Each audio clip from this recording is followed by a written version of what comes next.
जिसका कद छोटा होता है वो क्या करता है कि अपने जूते की हील बड़ी कर लेता है ताकि वो लंबा दिखे।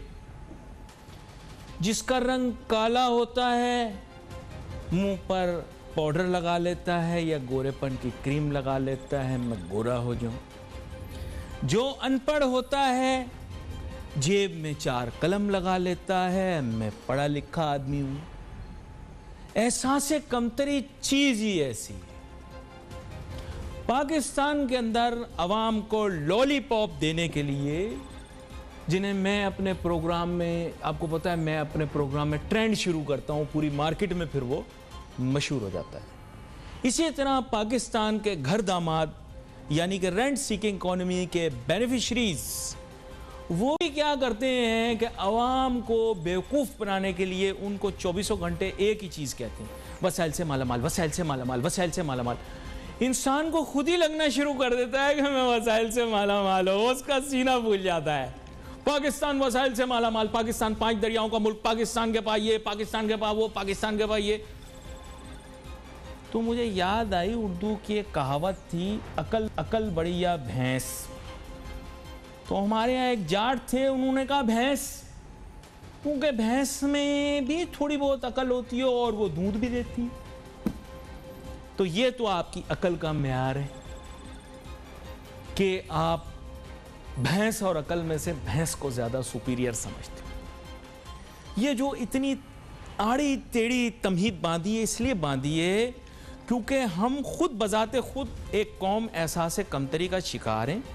मुझे याद आ गया कि मैं बचपन में जब महंगा खिलौना खरीद के लाता था, गौर से सुनो भाई, अंकल आप भी सुने, बेटा तुम भी सुनो, बेरोजगार बैठो घर पे।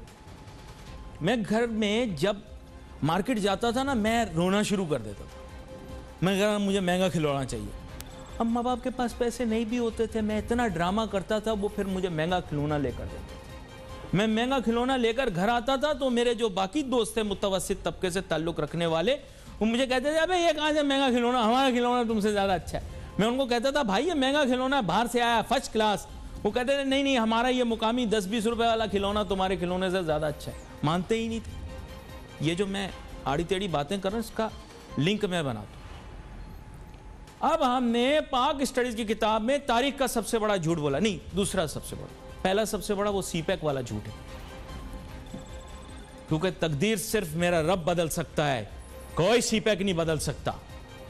दूसरा तारीख का सबसे बड़ा झूठ हमने ये बोला कि पाकिस्तान के पास अगले 50,000 सालों की गैस है और इस फ्रॉड की वजह से पाकिस्तान को तबाही के दहाने पे ले जाया गया कि पाकिस्तान के पास इतनी गैस है, ये है, कुदरती वसाइल से माला माल, ये वो, डिस्को डांस, डिस्को भंगड़ा, बेगाने की शादी में अब्दुल्ला दीवाना। किसी पाकिस्तानी को आप हाथ लगाएं, गांव देहात में भी होगा, खाने को रोटी नहीं होगी, डिस्को डांस शुरू हो जाएगा। वसाइल वसाइल वसाइल वसाइल। अब उसकी वजह से मुल्क जो है वो तबाही के दहाने पर पहुंच गया है। मेरे साथ 2 बहुत ही अहम मेहमान शामिल गुफ्तगू हैं, इनसे मैं गुफ्तगू करूंगा। जनाब यूनुस बशीर साहब, अब एक सदर KCCI महसूस हो रहे होंगे मेरी बातों से, लेकिन इनके साथ मेरी थोड़ी बहुत इस बारे में बात रहती है। क़यास फिराचा साहब हमें ज्वाइन कर रहे हैं। मैं कहूँगा कि गैस के अमूर के माहिर भी हैं और बैनुल अक़वामी सतह पर भी माने जाने जाते हैं। दोनों वेलकम करता हूँ शो में। यूनुस बशीर साहब, आपसे गुफ्तगू का आगाज़ करता हूँ। स्टूडियो में बैठे हुए हैं, साबिक सदर हैं KCCI के। सर बात कुछ ऐसी है कि मैंने तो नहीं बोला था, ये पाक स्टडीज़ की किताब में आपने भी पढ़ा है कि सुई के मुकाम में पाकिस्तान के अंदर इतनी गैस मिल गई, अगले 50,000 साल तक पाकिस्तान को गैस की ज़रूरत नहीं, जिसकी वजह से लोगों ने चूल्हा भी ऑफ नहीं किया, माचिसें बचाई, एक ही दफ़ा उनका। फिर आज ये हाल इसलिए हुआ है। अब आप माने ना माने, इत्तेफाक करें, आपकी मर्जी सर। देखिए जी सर, सबसे पहले तो बहुत शुक्रिया आपका कि मुझे आपने मदऊ किया। और सबसे पहली बात जो है वो गैस का जो बहरान आया है या गैस जो हुई है, ये मैं समझता हूँ कि सबसे पहले जो हमने धुएं में उड़ा दी है गैस, CNG लगा के हमने जो इस मुल्क के साथ ज़्यादती की है और जो इंडस्ट्री को हमने तबाह किया है। और CNG का आप ऐसा लगा देखिए कि CNG के का भी एक था कि भाई इतने किलोमीटर के बाद CNG स्टेशन होना चाहिए। हमने हर दूसरे कदम पे CNG की परमिशन दे दी और जिस तरीके से बेदरेग हमने इसके बाद बसें भी कन्वर्ट हुई, रिक्शा भी हो गए CNG में, गाड़ियाँ हो गई, बड़ी बड़ी गाड़ियाँ हो गई, तो क्या होगा? जो आज हलूना है, ये हलूना था आपका, आपने सीएनजी, अपनी गैस, ये बिल्कुल फैक्ट है कि सुई के काम पे हमारे पास अगले 100 साल की गैस मौजूद थी, बट ये सारे हमारे मिसप्लान, और साथ साथ परमिशन के लिए माल भी मिलता था, परमिशन देते रहे, माल बनाते रहे, और मुल्क को ये सोचा नहीं कि आगे जाके हमारी इंडस्ट्री का क्या हाल होगा। ये बड़ी अहम बात आपने की है। यहाँ पर मेरे साथ गयास पराचा साहब भी मौजूद हैं, तारुफ कराता है। चलूँ, गयास पराचा साहब का मुझे तारीखी बयान याद है। इन्होंने कहा था कि LNG पाकिस्तान कभी नहीं आने देंगे। फिर उसके बाद हालात थोड़े पाकिस्तान के बदले थे, लेकिन चेयरमैन है पाकिस्तान CNG एसोसिएशन के। यहाँ पर मैं चाहूँगा गयास पराचा साहब, आपकी इस चीज़ के ऊपर बड़ी गिरफ्त है। हमारे मेहमान यूनुस बशीर साहब का कहना है कि जो CNG स्टेशन लगाया गया ये मुल्क के लिए बड़ा मनफी पहलू रहा, क्या कहते हैं आप?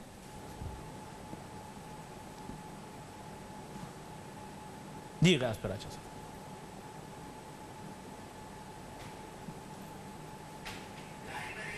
मुझे आवाज़ नहीं पहुंच रही गयास पराचा साहब की। छोटी सी ब्रेक लेते हैं, ब्रेक के बाद वापस आते हैं। गुफ्तगू बड़ी अहम बात कर रहा हूं मैं, तारीख के कुछ सफ़ात को मोड़ के पीछे लेकर जा रहा हूं। Let's take short break.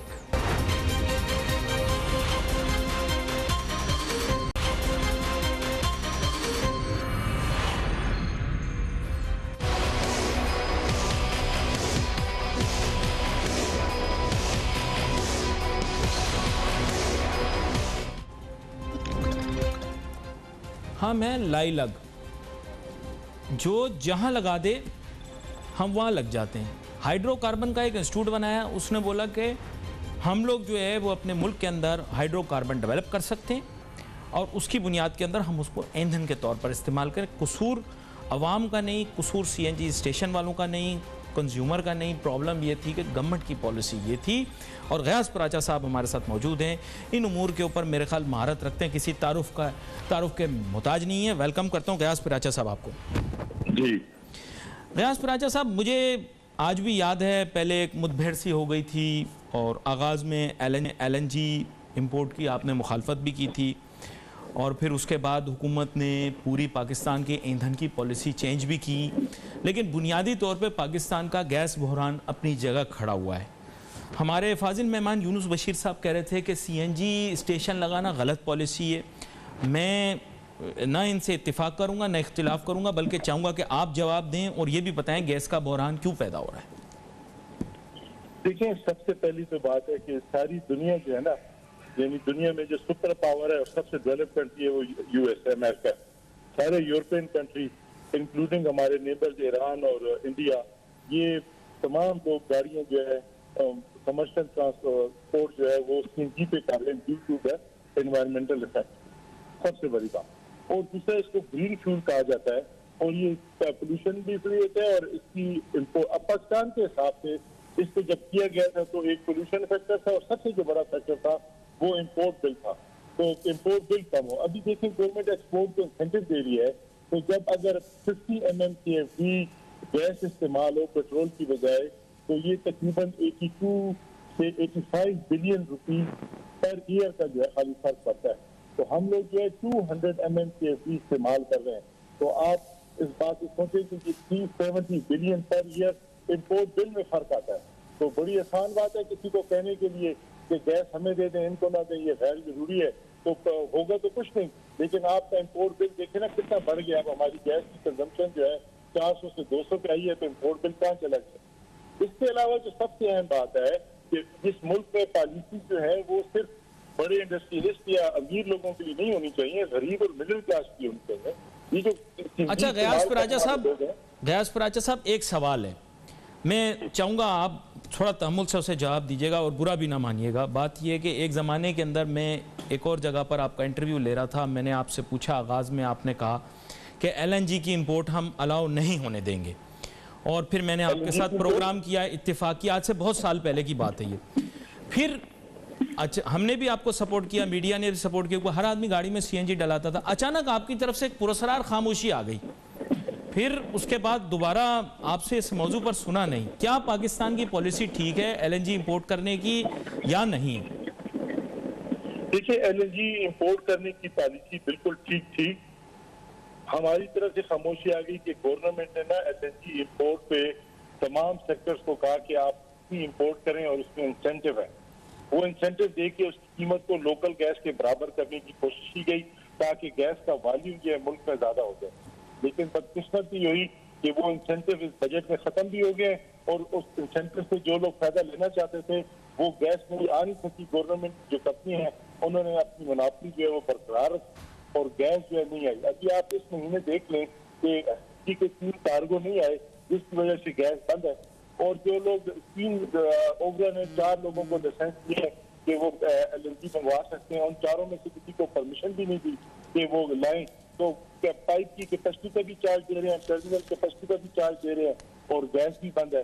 तो मार्केट में कंपटीशन होगा मोबाइल फोन की तरह या बसेस की तरह, तो गैस खुलेगा। असल में गैस सस्ती भी होनी चाहिए और अवेलेबल भी होनी चाहिए। अभी गैस अवेलेबल भी मुश्किल से है क्योंकि LNG है वो इम्पोर्टेड है, महंगी भी है क्योंकि वो टेंडर के थ्रू आती है, वो उसमें किसी का नेगोशिएशन होती नहीं है, वो प्राइस जो है हमेशा ज्यादा होती है और वो 1 महीना पहले दी जाती है, जबकि LNG के बिजनेस से आपको 6 महीने पहले काम करना पड़ता है। तो ये चीज नुकसान हो रही है सब। ये बड़ी अहम बात की है क़यादत पराचा साहब ने। यूनुस बशीर साहब, आप देखें उन्होंने यही कहा है कि आप लोग आपस में इन फाइटिंग नहीं करें कि गैस मुझे दे दें या उसको दे दें। आप इसको एज ए होल व्यू करें कि पाकिस्तान की रिक्वायरमेंट कितनी है। अगर आप इस पे फाइट करते रहेंगे कि CNG वाले को ना दें, डोमेस्टिक कंज्यूमर को ना दें, सारी हमें दें, तो पाकिस्तान की नीड फुलफिल नहीं करती। बल्कि आपको चाहिए कि इसका लार्जर पिक्चर देखें। इसमें कोई ऐब खराबी नहीं है कि आप लार्जर पिक्चर देखें। क्या कहते हैं आप? नहीं, मैं ये बात मानता हूँ बिल्कुल कि किसी भी चीज़ पे मुल्क की जो है उस पर किसी का ये नहीं है कि मेरा हक है और मैं किसी और को ना दूँ। बट कुछ चीज़ें ऐसी होती हैं कि जिसके बगैर गुजारा नहीं होता। अब जो आज आप देखें 10-15 साल से जो भी इंडस्ट्री लग रही है और जो नई मशीनरी आ रही है, सारी इलेक्ट्रॉनिक मशीन्स लग रही है। PLC सिस्टम लगे हुए हैं, मिली वोल्ट में कार्ड्स लगे हुए हैं, इतने महंगे कार्ड्स लगे हुए हैं। अब इलेक्ट्रिसिटी में इतना फ्लक्चुएशन होता है कि ज़रा फ्लक्चुएशन आया और आपके कार्ड उड़ गए। और इसके बाद अगर एक दफ़ा इलेक्ट्रिसिटी की वजह से कार्ड उड़े और या शट डाउन हुआ तो दोबारा उसको इंडस्ट्री को रन होने में, मशीनरी डिपार्ट को उसमें आने में घंटों लग जाते हैं। इस वजह से जो है ना वो गैस का वो किया गया। अब आप ये देखिए इलेक्ट्रिसिटी का कि मैं अब मुझे तो इस दफ़ा बड़ा एक अच्छा जो लॉकडाउन हुआ जो अभी जो उसमें ये है कि 6 बजे आपकी दुकानें बंद हो जाती थी। हफ्ते में 2 दिन आपकी दुकानें बंद रहती थी, मार्केटें बंद रहती थी। आपके दफ्तरी औकात जो है ना वो आधे दफ्तर में अटेंडेंस जो आधी कर दी गई थी। मुझे एक छोटी सी ब्रेक लेनी है। GDP फिर भी बढ़ गई, यानी ये सब कुछ हुआ, पास हुआ। ऐसा क्यों? Let's take short break.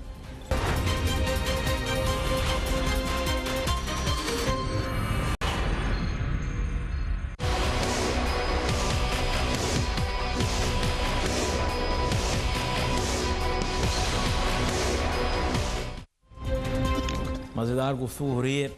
ग़यास Paracha साहब भी हमारे साथ मौजूद हैं, यूनुस बशीर साहब भी हमारे साथ मौजूद हैं। ग़यास पराचा साहब ने बड़े आसान तरीके से समझाया कि भाई आप लोग आपस में मत लड़ें, एक चंक के तौर पे ट्रीट करें। यूनुस बशीर साहब मुख्तसरन आप अपनी बात मुकम्मल कर लें। बात आप जो हम थे ना तो आप कह रहे थे कि इसको प्रायोरिटाइज कर लें।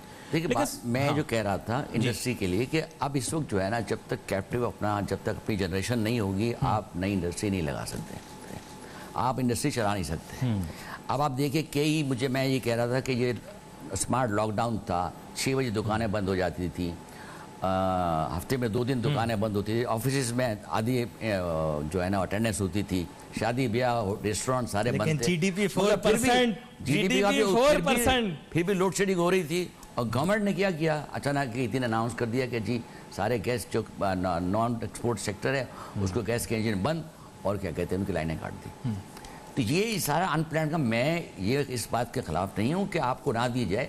RLNG जैसे आपके साथ जो हुआ है माहिदा, वो बिल्कुल सही माहिदा हुआ है, उस पर उनको अमल करना चाहिए। बल्कि इसके बाद इन पर जो GST ज़्यादा की गई है मैं उसकी भी मुखालफत करूँगा और पराचा साहब को फेवर करूँगा, सपोर्ट करूँगा कि ज़्यादती हुई है। क्योंकि ये गैस जो आप CNG है इसमें गरीब आदमी भी सफ़र करता है, छोटा आदमी भी करता है, बहुत से लोगों का हुआ है। बट मैं आपको एक बात और भी बताऊं पराचा साहब, with all due respect and अगर आप बुरा ना माने, मैंने आज तक कभी ये नहीं देखा कि डीजल चल रहा है और CNG बंद है तो आपका किराया में कमी बेशी, अब सीएनजी आ गया, अगर सीएनजी सस्ती मिल रही थी उस नहीं, वक्त, पंजाब में किराए मुख्तलिफ कम जो है ना होना, ये मैंने कभी भी नहीं देखा। ये सबसे बड़ा इस मुल्क का अलमिया है। यूनुस साहब, मैं इसको एक्सप्लेन करता हूँ। असल में पंजाब के अंदर प्योर सीएनजी पंप्स बहुत ज़्यादा है, प्योर सीएनजी पे काम बहुत ज़्यादा है। वहाँ पर एक्चुअली लोग कहते तो आपकी मेमन बरादरी का बड़ा मजाक उड़ाते हैं कि आप लोग लैटर में भी सीएनजी लगाएंगे, लेकिन मैं चूँकि मेरा ताल्लुक भी सूबा पंजाब से है तो मैं आपको बता दूं कि हम ज़्यादा कॉस्ट कॉन्शियस हैं। वहाँ पे सीएनजी रिलायंट है ज़्यादातर ट्रांसपोर्ट। मैं वैसे आपको वैसे ही बता रहा हूँ। तो यहाँ पर मैं गयास पराचा साहब आपकी जानिब आता हूँ। इशू और चैलेंज की तरफ मैं दोबारा से आपको लेकर आता हूँ। इशू ये है कि सर इंडिजिनसली गैस प्रोड्यूस नहीं कर पा रहे हम। क्या ये भी एक प्रॉब्लम है कि हमारे पास इंडिजिनस गैस रिजर्व है, हम उसको टैप नहीं कर रहे? क्या कहते हैं आप? देखिए, ये तो एक प्रॉब्लम है, लेकिन जो सबसे बड़ा प्रॉब्लम है ना जी, वो ये है कि हर बंदा कहता है उसको सस्ती गैस मिले, जिसके लिए वो अनफेयर मीन इस्तेमाल करे, वो पॉलिटिकल प्रेशर इस्तेमाल करे, वो एहतजाज करे। जब सस्ती गैस लेते हैं ना, तो फिर जो आप गैस निकालने वाली कंपनीज है ना, उनको भी खास रेट चाहिए, वो इन्वेस्टमेंट नहीं करती। जो एलएनजी लाने वाले लोग हैं उसकी भी एक इंटरनेशनल मार्केट में कास्ट है, वो उनको नहीं मिलती। तो असल इशू ये कि गैस की प्राइसिंग जो है ना, वो इक्विपमेंट एफिशिएंट होना चाहिए। अभी हमारे पाकिस्तान में चाहे जो भी इंडस्ट्री है या जो भी गाड़ी है, सब पुराना सिस्टम है, उनकी एफिशिएंसी लेवल ही नहीं है। तो अब एफिशिएंसी लेवल पे काम ही नहीं कोई करता, तो जब काम ही नहीं करता तो सारा काम हमारा खराब हुआ है। अब गैस कोई $6 पे ले रहा है तो $6 पे अवेलेबल पूरी दुनिया में नहीं आएगा, और यहाँ पे लोग $6 पे लेते हैं। अब आप मुझे बताएं कि कोई बाहर की कंपनी आए और वो कहे मैंने सिंध में, बलूचिस्तान में गैस निकालनी है और उसको पैसे ना मिले, वो बिलियंस ऑफ डॉलर्स की इन्वेस्टमेंट क्यों करेगा? इसी तरह एलएनजी की कीमत पूरी दुनिया में फॉर एग्जांपल $6 है, और यहाँ पे वो पहुंच के $8 हो जाती है, और यहाँ पे $8 पे लेने के लिए कोई तैयार ही नहीं है, तो वो गैस कैसे आएगी? असल चीज है प्राइस का रेशनलाइज होना। अभी क्या हो रहा है कि 70% कंज्यूमर जो है वो गैस का बेनिफिट ले रहा है, और 30% कंज्यूमर जो है वो सारी 70% का बोझ ले रहा है। तो ये चीजें बड़ी क्लियर होनी चाहिए, और जब ये चीजें क्लियर हो जाएंगी तो फिर सेक्टर्स उसके मुताबिक चलते रहेंगे ऐसा ऐसा। आप देखें ना, तो इसके अलावा मुझे तो कोई और हल नहीं नजर आता। अगर मुझे आप कहें कि आए आप गैस निकालें, तो मैं कहूँगा अच्छा मुझे कितने पैसे देंगे? तो जितने पैसे मुझे चाहिए इंटरनेशनल मार्केट में मिल रहे उतने मुझे नहीं मिलते, मैं यहाँ क्यों काम करूँ? अच्छा, जो आपने एक बड़ी सेंसिटिव बात की, मैं दोबारा से उसके ऊपर आना चाहूँगा। बेसिकली इन्होंने क्या किया कि जो आपने बात बताई, जो मैंने अखज़ की इससे, वो ये है कि they made you to believe कि they will allow each sector, individuals even and companies to import LNG on their own, and उससे क्या होगा, प्राइसेस जो हैं उनमें स्टेबिलिटी आ जाएगी। लेकिन आप कह रहे हैं उस पर पेशरफ्त नहीं हुई, बल्कि अभी भी उसके ऊपर इजारादारी का निज़ाम है। You can not import gas on your own, right? Is it correct? जी, उसकी वजह ये ना देखें कि गवर्नमेंट ने ये पॉलिसी दी कि तो गवर्नमेंट प्राइसिंग से उस सेक्टर के लिए आउट हो जाएगी। वो सेक्टर सस्ती मंगवाए महंगी मंगवाए, गवर्नमेंट की रिस्पॉन्सिबिलिटी खत्म। वो थोड़ी मंगवाए ज्यादा मंगवाए, गवर्नमेंट की रिस्पॉन्सिबिलिटी खत्म। तो ये सारा मॉडल था। अब हुआ क्या, जब ये सारी चीजें हो गई तो इस मॉडल को टेस्ट रन अभी तक नहीं किया गया। जब टेस्ट रन से गवर्नमेंट की कंपनियां, जो गैस कंपनीज हैं, जो इम्पोर्ट करने वाली कंपनियां, वो डरती हैं कि अगर कम प्राइस आ गई तो कस्टमर शिफ्ट हो जाएगा, और अगर सर्विस अच्छी होगी तो कस्टमर शिफ्ट हो जाएगा। Did they sell the licenses also at a very hefty rate? क्या ऐसी कोई बात है? नहीं, ये लाइसेंस ऐसी बात नहीं है। लाइसेंस तो 4 साल का प्रोसेस है जिसके तहत मिलता है। लाइसेंस तो इस तरह मिलता ही नहीं है, तो वो सेल होने वाला काम नहीं है। एक छोटी सी ब्रेक लेते हैं, ब्रेक के बाद वापस आते हैं, अपनी गुफ्तगू जारी रखेंगे, दोनों मेहमान साथ होंगे। लेट्स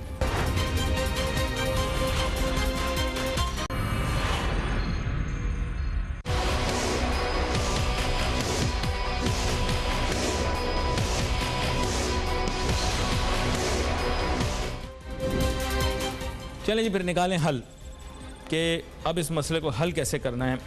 तो यूनुस बशीर साहब, साबिक सदर KCCI, मेरे साथ मौजूद हैं स्टूडियो के अंदर। गयास पराचा साहब टेलीफोन लाइन के ज़रिए हमें ज्वाइन कर चुके हैं। अभी मैं जाऊंगा यूनुस बशीर साहब की जानिब। यूनुस बशीर साहब, हल बताएं भाई मसले का।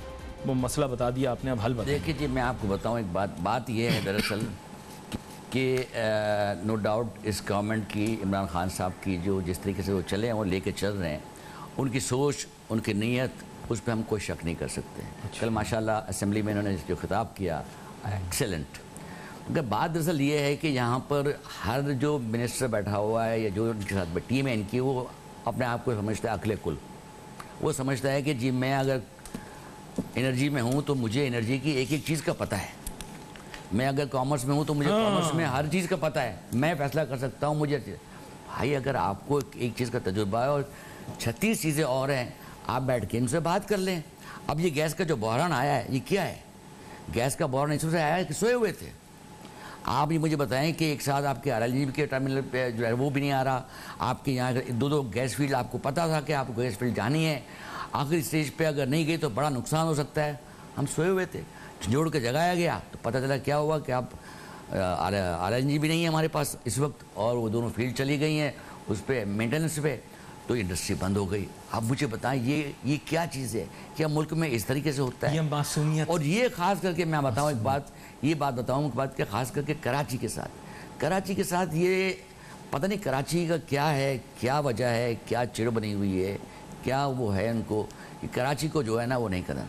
क्या बात कर रहे हैं आप? सबसे ज्यादा सीटें तो यहाँ से मिली हैं, किसी मेट्रोपॉलिटन एरिया के अंदर जितनी PTI को कहीं पे भी नहीं मिली। लाहौर में सीटें नहीं मिली, कराची में मिली, आप कह रहे सोते ऐसा हो ही नहीं सकता। मैं आपको बताऊं एक बात तो आप मानते हैं कि 65-67% जो है ना टैक्स कराची से जाता है, 54-55% एक्सपोर्ट जो है ना पाकिस्तान का कराची से होता है।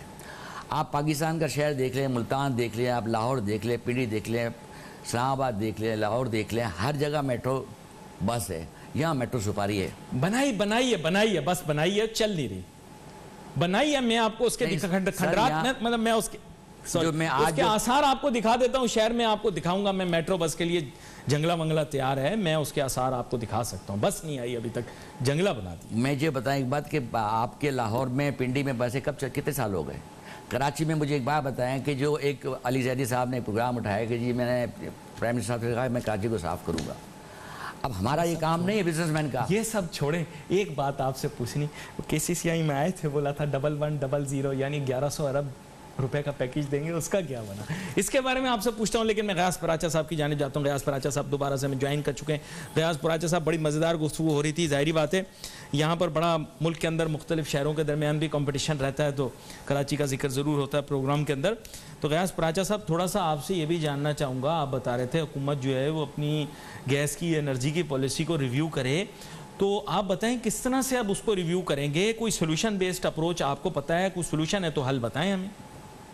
देखिए, सबसे अहम बात यह है कि तमाम जो गैस फील्ड है ना, उनको उन्होंने 2012 की पॉलिसी दी थी कि वो 2012 के बाद जितनी भी गैस एडिशनल निकलेगी ना, उसमें से 10% गैस जो है ना वो अपनी मर्जी के रेट पे प्राइवेट लोगों को दे सकेंगे। इस बात का मतलब ये था कि उनको इंसेंटिव दिया कि उनके रेवेन्यू में इजाफा हो।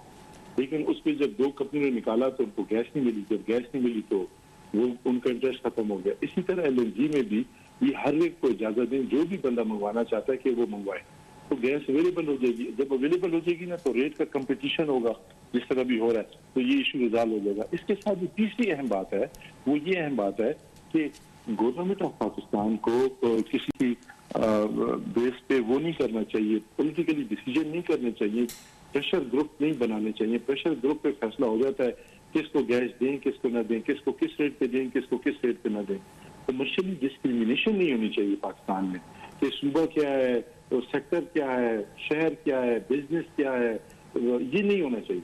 जब इक्वली काम होगा तो हर सेक्टर का अपना रोल होता है, हर सूबे का अपना रोल होता है। अभी आप देखें कि LNG इन्होंने कहा कि जी कराची को बंद कर दिया, सिंध को, कि लोकल फील्ड बंद है। अच्छा चलें, अब लोकल फील्ड ऑन हो गई, CNG स्टेशन तो LNG पे चल रहे थे, अब लोकल फील्ड ऑन हो गई, अब क्यों बंद है? अभी भी खोल दें।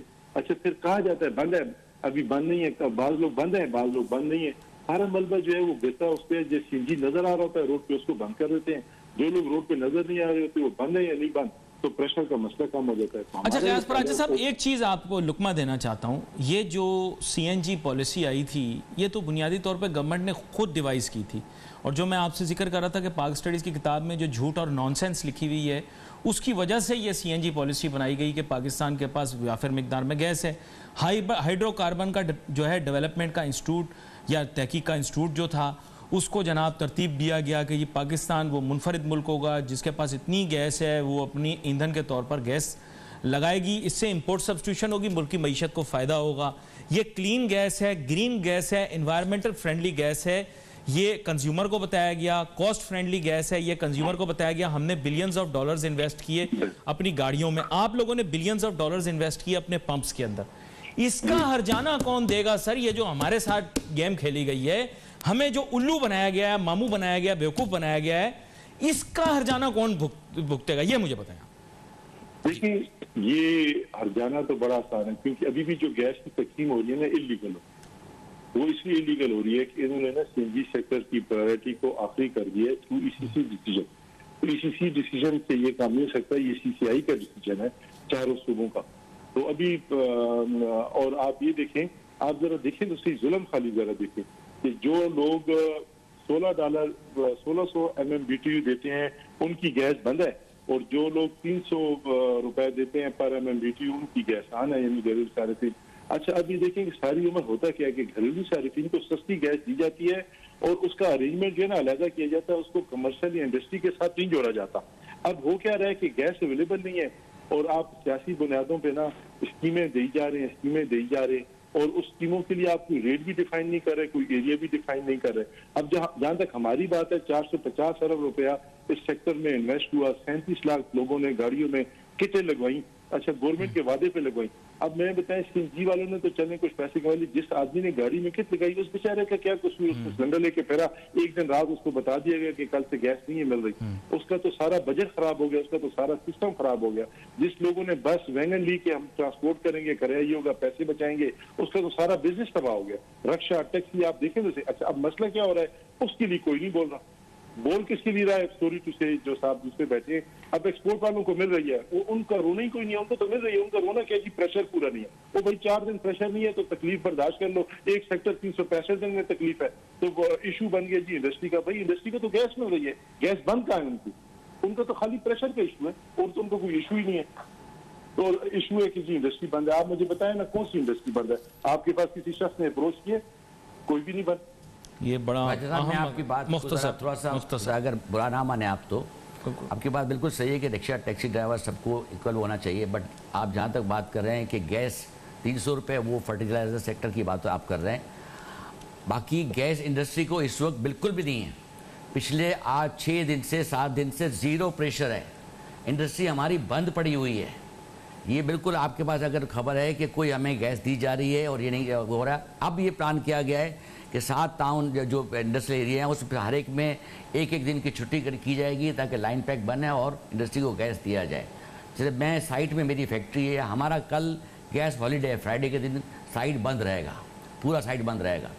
तो उसको वो जो है उससे प्रेशर मेंटेन होगा, जो भी होगा तो ये गैस दी जाएगी। तो आपको ये मैं बता दूँ एक बात कि इंडस्ट्री जो सफ़र कर रही है, आप तो